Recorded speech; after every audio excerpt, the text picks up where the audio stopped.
민수기 20장. 첫째 달에 이스라엘 자손 온 회중이 신광야에 이르렀다. 백성은 가데스에 머물렀다. 미리암이 거기서 죽어 그곳에 묻혔다. 회중에게는 마실 물이 없었다. 백성은 모세와 아론을 비방하려고 함께 모였다. 백성은 모세와 다투면서 이렇게 말하였다. 우리의 동족이 주님 앞에서 죽어 넘어졌을 때에 우리도 죽었더라면 좋을 뻔하였소.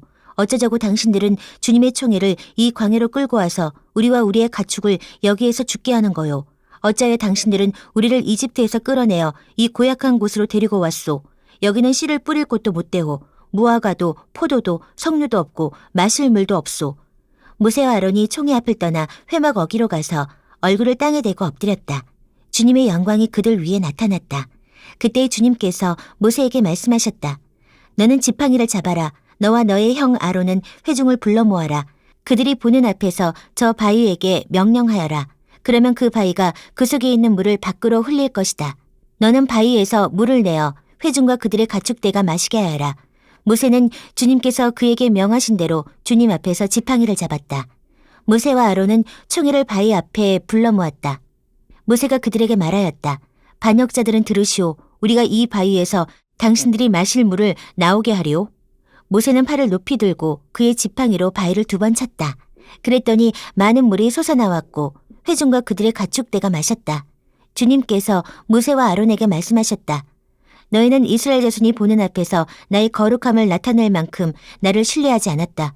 그러므로 너희는 내가 이 총회에게 주기로 한 그 땅으로 그들을 데리고 가지 못할 것이다. 여기에서 이스라엘 자손이 주님과 다투었으므로 이것이 바로 무리바 셈이다. 주님께서 그들 가운데에서 거룩함을 나타내 보이셨다. 모세는 가데스에서 에돔 왕에게 사신들을 보냈다. 임금님의 형제 이스라엘은 다음과 같이 요청하는 바입니다. 임금님께서는 우리가 겪은 온갖 고난에 대하여 알고 계실 줄 압니다.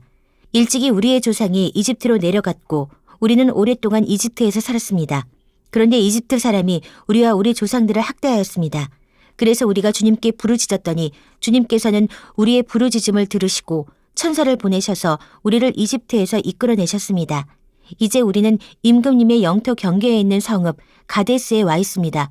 바라옵기는 우리가 임금님의 땅을 지나가도록 허락하여 주십시오. 밭이나 포도원에는 들어가지 않겠습니다. 샘물도 마시지 않겠습니다. 우리는 다만 왕의 길만 따라가겠습니다. 임금님의 영토 경계를 다 지나갈 때까지 오른쪽으로나 왼쪽으로 벗어나지 않겠습니다. 그러나 에돔 왕은 모세에게 다음과 같이 회답하였다. 당신들은 절대로 나의 땅을 지나가지 못할 것이오. 지나가려고 꾀한다면 우리는 칼을 들고 당신을 맞아 싸우러 나갈 것이오. 이스라엘 자손은 다시 그에게 부탁하였다. 우리는 큰 길로만 지나가겠습니다. 그리고 우리나 우리의 가축대가 임금님의 물을 마시면 우리가 그 값을 치를 것입니다. 우리는 다만 걸어서 지나가기만을 바랍니다. 그 밖에는 아무것도 바라지 않습니다. 다시 그가 답변을 보내왔다. 당신은 지나가지 못하오. 그런 다음에 에돔 왕은 많은 군대를 무장시켜서 그들을 맞아 싸우러 나왔다. 에돔 왕이 이스라엘을 그 영토 경계로 지나가지 못하게 하였기 때문에 이스라엘은 그들에게서 돌아서야만 하였다. 이스라엘 온 회중이 가데스를 출발하여 호르산에 이르렀다. 에돔 땅 경계 부근의 호르산에서 주님께서 모세와 아론에게 말씀하셨다. 이제 아론은 그의 조상 곁으로 간다. 무리바셈에서 너희들이 나의 명령을 거역하여 나와 다투었기 때문에 아론은 내가 이스라엘 자손에게 준 그 땅으로 들어가지 못한다. 너는 아론과 그의 아들 엘르아살을 데리고 호르산으로 올라가서 아론의 옷을 벗겨 그의 아들 엘르아살에게 입혀라. 아론은 그의 조상 곁으로 간다. 그는 거기서 죽을 것이다. 그리하여 모세는 주님께서 명하신 대로 하였다. 그들은 온 회중이 보는 앞에서 호르산으로 올라갔다. 모세는 아론의 옷을 벗겨 그것을 그의 아들 엘르아살에게 입혔다. 아론은 그 산 꼭대기에서 죽었다. 모세와 엘르아살은 산에서 내려왔다. 아론이 세상을 뜬 것을 온 회중이 알았을 때에 이스라엘 온 집은 아론을 애도하여 30일 동안 애곡하였다. 민수기 21장. 네겝 지방에 살고 있던 가나안 사람 아랏 왕은 이스라엘이 아다림 길로 오고 있다는 소식을 듣고 나와서 이스라엘과 맞서 싸워 그들 가운데에서 얼마를 포로로 사로잡았다. 그때 이스라엘이 주님께 다음과 같은 말로 사약하였다. 주님께서 이 백성을 우리 손에 붙이시면 우리는 그들의 성읍들을 전멸시키겠습니다.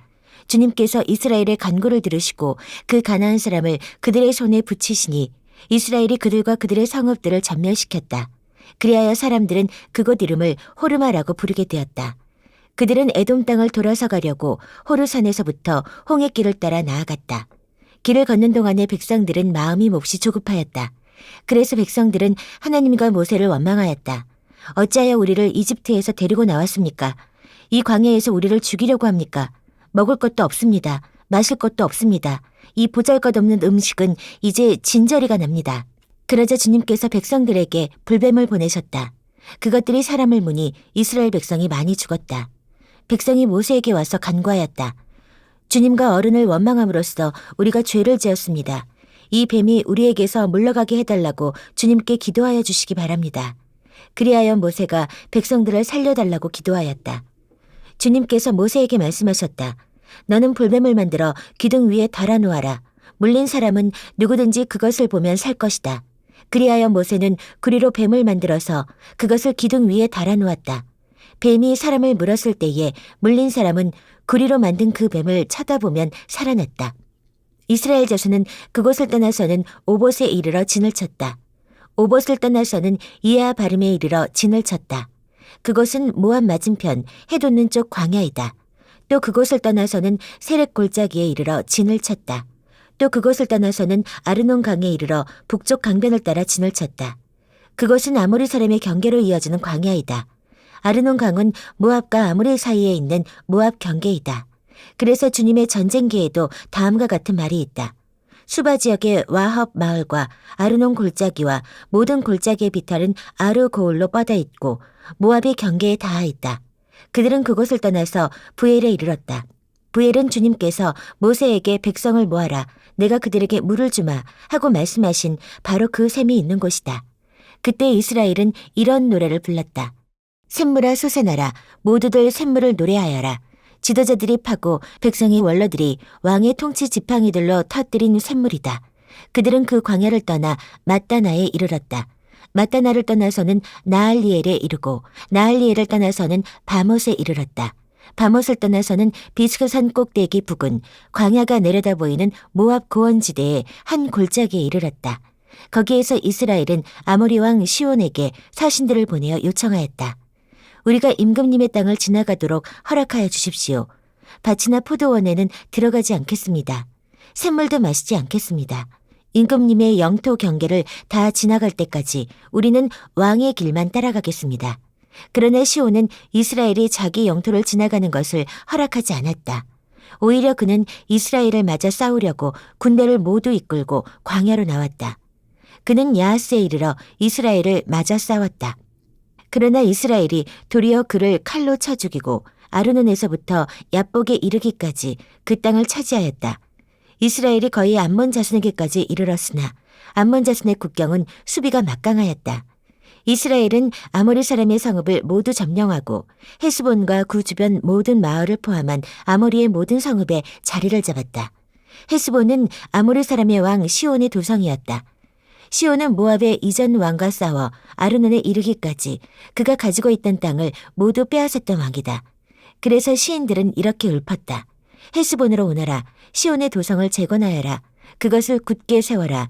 헤스본에서 불이 나오고 시온의 마을에서 불꽃이 나와서 모압의 아르를 삼키고 아르논 높은 산당들을 살랐다. 모압아, 너에게 화가 미쳤다. 그모스 신을 믿는 백성아, 너는 망하였다. 아모리 왕 시온에게 꼼짝없이 아들들이 쫓겨가고 딸들이 끌려갔다. 그러나 우리는 그들을 넘어뜨렸다. 헤스본에서 디본에 이르기까지, 메드바에서 가까운 노바에 이르기까지 우리는 그들을 쳐부수었다. 이렇게 이스라엘은 아모리 사람의 땅에 자리를 잡았다. 모세는 야스엘로 사람을 보내어 탐지하게 한 다음 그 주변 촌락들을 점령하고 거기에 있던 아모리 사람들을 내쫓았다. 그 다음에 그들은 방향을 바꾸어서 바산길로 올라갔다. 그러자 바산왕 옥이 자기의 군대를 모두 거느리고 그들을 맞아 싸우려고 에드레이로 나왔다. 그때 주님께서 모세에게 말씀하셨다. 그를 두려워하지 말아라. 내가 그와 그의 온 군대와 그의 땅을 너의 손에 넘겼으니 전에 헤스본에 사는 아모리 왕 시온을 무찌른 것처럼 그를 무찔러라. 그리하여 그들은 그와 그의 아들들과 그의 온 군대를 생존자 하나도 남기지 않고 다 때려 눕혔다. 그리고 그들은 그 땅을 차지하였다. 민수기 22장. 이스라엘 자손이 길을 떠나 모압 평지에 진을 쳤다. 그곳은 요단강 건너 곧 여리고 맞은편이다. 십볼의 아들 발락은 이스라엘이 아모리 사람에게 한 모든 일을 보았다. 모압 사람들은 이스라엘 백성의 수가 대단히 많아서 몹시 무서워하였다. 모압 사람들은 이스라엘 자손이 나타난 것 때문에 두려워하였다. 모압 사람들이 미디안 장로들에게 말하였다. 이제 이 큰 무리들이 우리 주변에 있는 모든 것을 먹어치우고 있습니다. 마치 소가 들판의 풀을 뜯어먹듯 합니다. 십볼의 아들 발락은 그 당시 모압의 왕이었다. 그는 부올의 아들 발람을 불러오려고 사신들을 부돌로 보내어 말을 전하게 하였다. 그때 발람은 큰 강가, 자기 백성의 자손들이 사는 땅 부돌에 있었다. 발락이 한 말은 다음과 같다. 한 백성이 이집트에서 나와서 온 땅을 덮고 있습니다. 드디어 바로 나의 맞은편에까지 와서 자리 잡았습니다. 이제 오셔서 나를 보아서 이 백성을 저주하여 주시기 바랍니다. 그들은 너무 강해서 나로서는 도저히 감당할 수 없습니다. 그렇게만 해주신다면 나는 그들을 쳐부수어서 이 땅에서 쫓아낼 수 있을 것입니다. 그대가 복을 비는 이는 복을 받고 그대가 저주하는 이는 저주를 받는다는 것을 나는 알고 있습니다. 모압 장로들과 미디안 장로들은 길을 떠났다. 그들은 복채를 가지고 갔다. 발람에게 이르렀을 때에 그들은 발락이 자기들에게 한 말을 전하였다. 그러자 발람이 그들에게 말하였다. 오늘 밤은 여기에서 지내십시오. 주님께서 나에게 하시는 그 말씀을 들어본 다음에 알려드리겠습니다. 그리하여 모압 고관들은 발람과 함께 머물렀다. 하나님이 발람에게 오셔서 물으셨다. 너와 함께 있는 이 사람들이 누구냐? 발람이 하나님께 아뢰었다. 십볼의 아들 발락, 곧 모압 왕이 저에게 보낸 사신들입니다. 이집트에서 한 백성이 나왔는데 그들이 온 땅을 덮었다고 합니다. 저더러 와서 발락에게 유리하도록 그 백성을 저주하여 달라는 부탁을 하였습니다. 그렇게만 해준다면 발락은 그 백성을 쳐부수어서 그들을 쫓아낼 수 있겠다는 것입니다. 하나님이 발람에게 말씀하셨다. 너는 그 사신들과 함께 가지 말아라. 이집트에서 나온 그 백성은 복을 받은 백성이니 저주하지도 말아라. 다음 날 아침에 발람이 일어나 발락이 보낸 고관들에게 말하였다. 당신들의 나라로 돌아가시기 바랍니다. 주님께서는 내가 당신들과 함께 가는 것을 허락하지 않으십니다. 그리하여 모압 고관들은 일어나 발락에게로 돌아가서 보고하였다. 발람이 우리와 함께 오기를 거절하였습니다. 발락은 사람들을 더 보냈다. 수도 늘리고 처음 갔던 이들보다 주기도 높은 사람들이었다. 그들이 발람에게 가서 말하였다. 십볼의 아들 발락이 말합니다. 아무것도 거리끼지 말고 나에게로 오시기 바랍니다. 내가 그대에게 아주 후하게 보답하겠고 또 그대가 나에게 말씀하시는 것이면 무엇이든지 하겠습니다. 꼭 오셔서 나에게 좋도록 저 백성에게 저주를 빌어주시기 바랍니다. 그러나 발람이 발락의 신하들에게 이렇게 대답하였다. 발락이 비록 그의 궁궐에 가득한 금과 은을 나에게 준다 해도 주 나의 하나님의 명을 어기고서는 크든 작든 아무 일도 할 수 없습니다. 그대들은 오늘 밤에 이곳에서 묵으십시오. 주님께서 나에게 무엇을 더 말씀하실지 알아보겠습니다. 그날 밤에 하나님이 발람에게 오셔서 말씀하셨다. 이 사람들이 너를 부르러 왔으니 너는 일어나 그들과 함께 가거라. 그러나 내가 너에게 하는 말만 하도록 하여라. 발람은 아침에 일어나 자기 나귀에 안장을 얹고 모압 고관들을 따라서 길을 나섰다. 그러나 그가 길을 나서는 것 때문에 하나님이 크게 노하셨다. 주님의 천사가 그의 대적자가 되어서 길에 서서 가로막았다. 발람은 자기 나귀를 탄 채로 있었고 그의 두 종이 그와 함께 있었다. 나귀는 주님의 천사가 칼을 빼어 손에 들고 길에 선 것을 보고 길을 벗어나 밭으로 들어갔다. 발람은 나귀를 때려 다시 길로 들어서게 하였다. 그러자 주님의 천사가 이번에는 두 포도원 사이에 좁은 길을 막아섰다. 길 이쪽에도 담이 있고 길 저쪽에도 담이 있었다. 나귀는 주님의 천사를 보자 이쪽 벽으로 몸을 바짝 붙여 발람의 발을 벽에 긁히게 하였다. 그러자 발람이 나귀를 한 대 더 때렸다. 그때 주님의 천사가 앞으로 더 나아가 오른쪽으로도 왼쪽으로도 피할 수 없는 좁은 곳에 섰다. 나귀는 주님의 천사를 보고는 발람을 태운 채로 주저앉았다. 발람은 화가 나서 지팡이로 나귀를 때렸다. 그때 주님께서 그 나귀의 입을 여시니 그 나귀가 발람에게 말하였다. 제가 주인 어른께 무슨 잘못을 하였기에 저를 이렇게 3번씩이나 때리십니까? 발람이 나귀에게 대답하였다. 너는 나를 눌림감으로 여기느냐? 내가 칼을 가지고 있었더라면 이 자리에서 너를 죽였을 것이다. 나귀가 발람에게 말하였다. 저야말로 오늘까지 어른께서 늘 타시던 어른의 나귀가 아닙니까? 제가 언제 이처럼 버릇없이 군 적이 있었습니까? 발람이 대답하였다. 없었다. 그때 주님께서 발람의 두 눈을 열어주셨다. 그제야 그는 주님의 천사가 칼을 빼어 손에 들고 길에 선 것을 보았다. 발람은 머리를 숙이고 엎드렸다. 주님의 천사가 그에게 물었다. 너는 왜 너의 나귀를 이렇게 3번씩이나 때리느냐? 내가 가서는 안 될 길이기에 너를 막으려고 이렇게 왔다. 나귀는 나를 보고 나에게서 3번이나 비켜섰다. 다행히 나귀가 비켜섰기에 망정이지 그렇지 않았더라면 내가 나귀는 살렸겠지만 너는 분명히 죽였을 것이다. 발람이 주님의 천사에게 말하였다. 제가 잘못하였습니다. 천사께서 저를 만나시려고 길에 서 계신 것을 몰랐습니다. 제가 가는 것이 잘못이면 저는 되돌아가겠습니다. 주님의 천사가 발람에게 말하였다. 저 사람들하고 같이 가거라. 그러나 너는 내가 말해주는 것만 말하여라.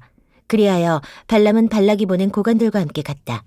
발락은 발람이 오고 있다는 소식을 듣고 그를 맞이하러 그의 영토가 끝나는 아르논강 경계에 있는 모압의 한 성읍까지 나아갔다. 발락은 발람에게 말하였다. 내가 당신을 불러오려고 사신을 보내고 또 보내지 않았습니까? 어찌하여 곧바로 나에게 오지 않으셨습니까? 내가 당신을 존귀하게 대접할 능력이 없다고 생각하셨습니까? 발람이 발락에게 대답하였다.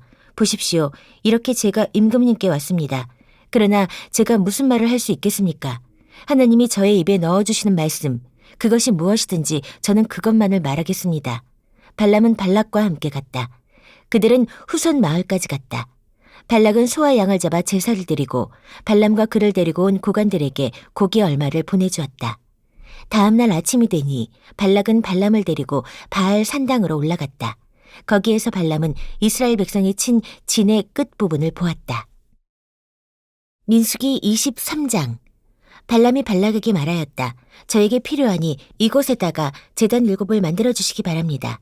그리고 저에게 필요하니 이곳에다가 수송아지 7마리와 순양 7마리를 준비하여 주시기 바랍니다. 그리하여 발락은 발람이 말한 대로 하였다. 발락과 발람은 제단마다 수송아지와 순양을 1마리씩 바쳤다. 발람이 발락에게 말하였다. 임금님께서는 제물 곁에 서 계시기 바랍니다. 저는 가볼 데가 있습니다.